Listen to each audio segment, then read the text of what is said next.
pangalawang UP student na dinukot noong June 26, 2006. At maglilimang taon na nga, wala pang nangyayari.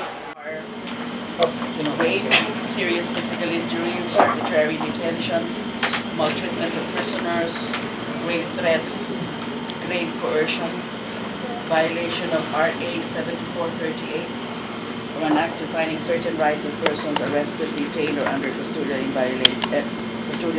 investigation, violation of the International Covenant on Civil and Political Rights, Convention Against Torture, and other related treaties. So these are the specific charges. Ngayon na. Ngayon na ang pag-asa namin. Hindi pa rin kami kasi. So, yung pagdamba namin ng kaso dahil sa pagdukot ng aking anak na si Carlin kasama ni Karen na kasama si Sherlyn Cadapan.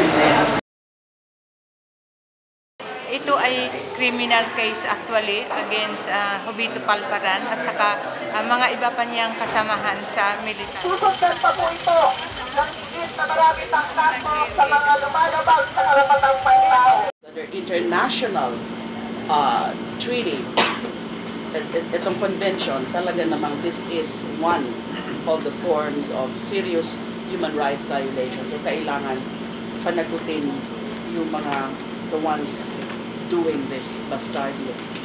Ang lahat naming inaakusahan ay dalhin nila sa korte as early as possible as pag tinatawag sila para mabibigyan ng hustisya yung aming mga anak at maibalik sa amin.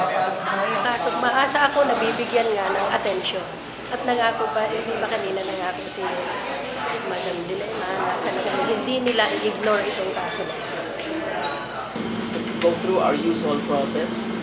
We're not going to ignore this complaint at all. We will be serious about this complaint. Thank you.